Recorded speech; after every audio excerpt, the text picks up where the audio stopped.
Hey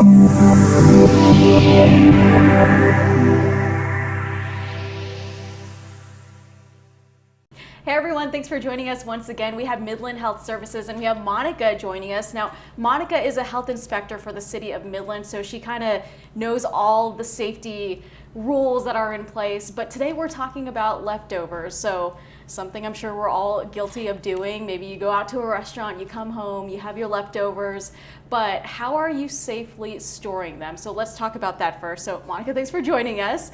But what are some safe practices for anyone who is storing leftover food? Okay, when managing leftovers, you always wrap them up in airtight packaging or seal them in storage containers.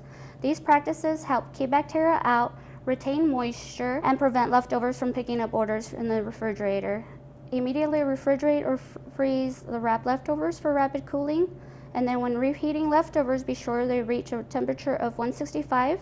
Reheat soups and sauces, bringing them to a rolling boil. Cover leftovers to reheat. This retains moisture and ensures that food will heat all the way through.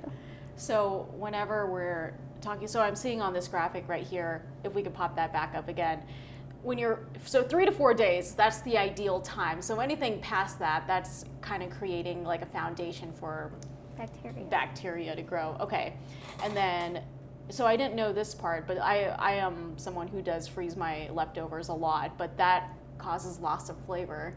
Why is that? The longer it is in the freezer, it will cause for it to lose flavor. Mm-hmm. It's just how it is. You have freezer burn that it can freeze. It just won't taste right after a certain amount of time. Okay, so maybe don't freeze your food for too long, guys. Mm-hmm. And then what are some creative ways for people to kind of cut down on food waste? Okay, well, you can always make soups, for example. For bananas, you can make banana bread, or you can even, like, for bananas, you can also make protein smoothies. Those are some examples. If anyone knows, when you're making a mean banana bread, the riper it is, the better it tastes. Yes, definitely. For sure. Okay, so what are some of the recommended guidelines? And from what I understand, you guys follow whatever is recommended by the CDC. Mm-hmm. What are some guidelines that comes to reheating some of those leftovers? Well, you always want, like I said, you always want to make sure you are reheating at the temperature, the correct temperature, which is 165. So some recommended guidelines for leftovers are make sure you are cooking at the correct temperature. For example, pork 145, fish 145, ground beef 160, and also chicken 165. And so probably a good idea to have a meat thermometer. Yes. Some people don't have one. Yes. Okay. So that's really the way that you can actually know. I have noticed personally whenever I'm using a meat thermometer that there is a difference in how I'm cooking. Because sometimes I just kind of eyeball it, which is not good, especially if you're cooking chicken. So yes, thermometers are very important. Also, make sure you do have them inside your refrigerator so that it could give you the correct temperature on the inside of the refrigerator as well. And then, so for anyone who doesn't monitor, how long they've had leftovers in the fridge, how do you know when it's actually gone bad? Some ways you can tell that leftovers aren't good are you can visually see it. If it has mold or if it's slimy, just make sure you throw it out. And then let's go over some of the temperatures again when bacteria starts to grow, because we have a graphic that we're going to pop up regarding food poisoning bacteria, and that's really one of the illnesses that can come from having bad leftover food, right? Yes, ma'am. It is called the danger zone. Those temperatures are from 40 degrees to 140. Some of the bacteria include norovirus, E. coli, salmonella. Salmonella, I know that's something that a lot of us are all familiar with, and also E. coli as well. So what are some common foods, if they're kept at unsafe temperatures, I guess, they get bacteria that grows, if it grows faster? It is very important that you do keep time and temperature when you do cook. So anytime you do cook or you handle food, it is very important that you keep the time and the temperature. Okay.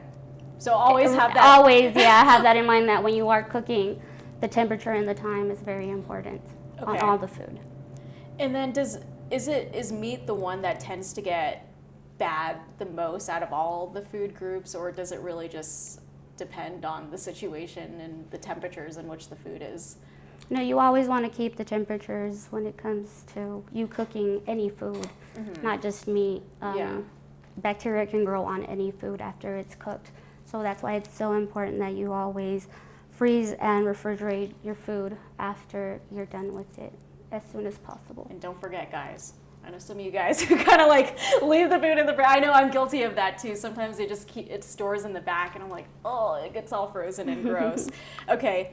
And then what about safe containers? So I know that there are some plastic containers that are, BPA free and stuff like that. What are some containers that you recommend for people to store their leftovers? I recommend you use microwave friendly containers. That would just be up to you if you want to store it. I mean, you want to reheat it in a glass container or store any storage container, but just make sure it is microwave friendly. If someone is microwaving food, I was told not to do it with styrofoam.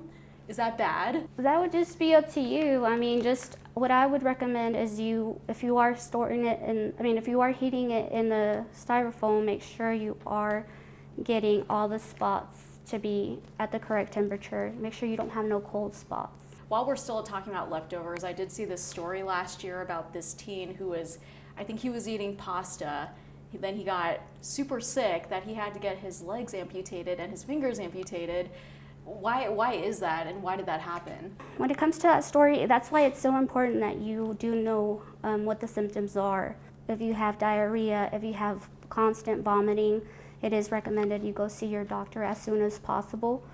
What caused that was probably because he didn't know he had food poisoning, and that's why it got to that point.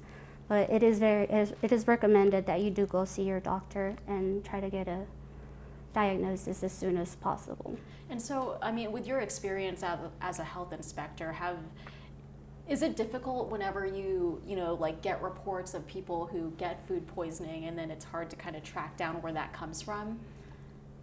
Yes, it's kind of hard to pinpoint exactly where someone got food poisoning, but that's why it's very important that you do know the symptoms. Again, vomiting, fever, stomach pain, diarrhea, and nausea. And it's very important that you also stay hydrated and go see your doctor as soon as possible. How important is it to go see your doctor? I mean, aside from the health part of it, but like to track, right? You want to track some of these reports because you kind of want to know where it's coming from, right?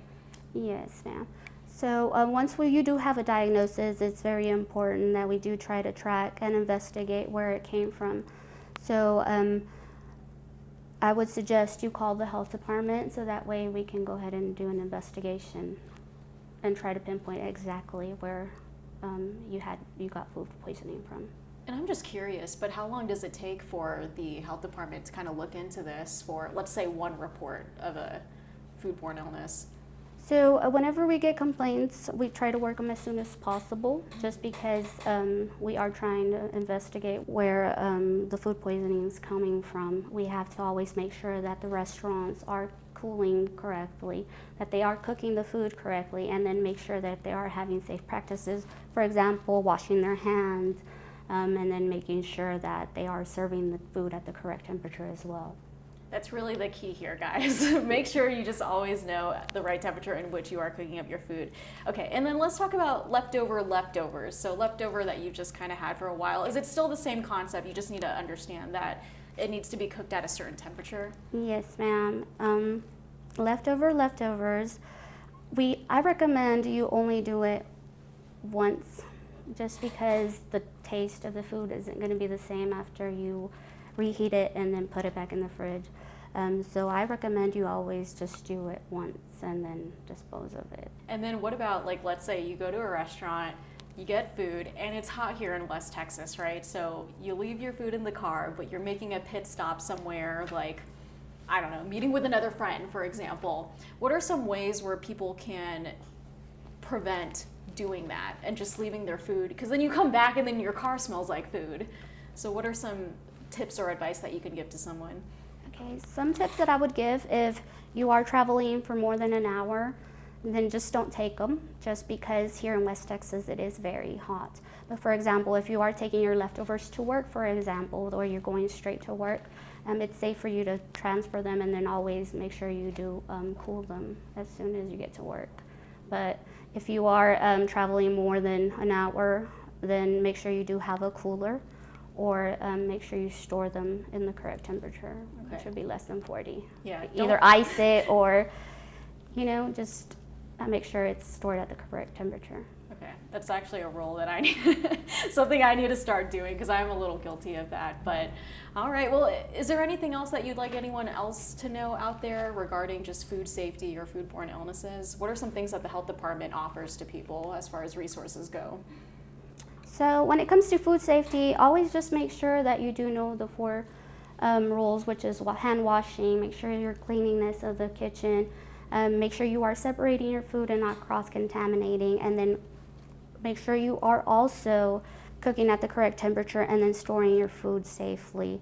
There is a 2-2-4 rule, which means don't leave the food out in the room temperature for longer than 2 hours. After 2 hours, the leftovers need to be refrigerated or frozen. Your goal is to minimize the time food is in the danger zone between 40 and 140 degrees, where bacteria quickly multiplies. The risk of food poisoning is always increased. So leftovers should not be refrigerated longer than 4 days.